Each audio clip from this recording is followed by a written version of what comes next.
Méditation du 8 juillet, un toucher guérisseur.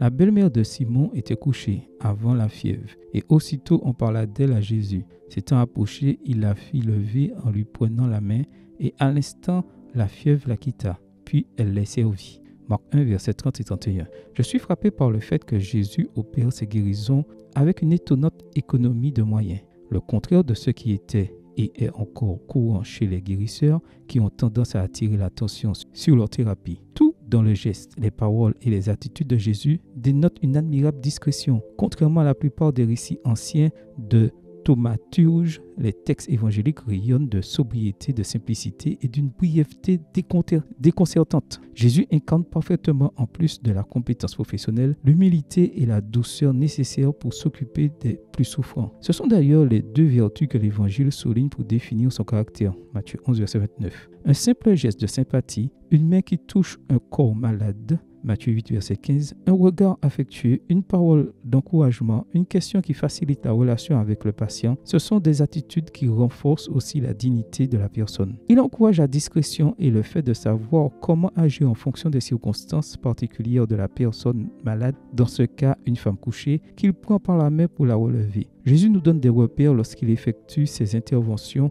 en les accompagnant du geste précis. Il caresse les yeux fermés d'un aveugle, Matthieu 9, verset 29, ou approche ses doigts des oreilles d'un sourd-muet, Marc 7, verset 33. Les gens viennent, le supplient de prendre leurs enfants dans ses bras et d'imposer ses mains aux malades, Matthieu 8, verset 22 à 25. Il ose même toucher les lépreux, Matthieu 8, verset 3. De nombreux professionnels, en particulier les professionnels de la santé, mais cela vaut aussi pour les pasteurs, les psychologues ou les enseignants, et pour chacun d'entre nous, traversent la vie endurcie de préjugés et de réserves qui les séparent de ceux qui devraient se sentir proches d'eux. Le contact personnel, le toucher physique approprié, voire l'étreinte dans certains cas, reste encore en de nombreuses occasions le geste le plus approprié. Sans s'en rendre compte, le toucher divin de la guérison passe souvent par nos mains. Seigneur, je prie pour qu'aujourd'hui tous mes contacts portent la touche de guérison de ta grâce. Amen. Bonne journée à vous et que le Seigneur vous bénisse.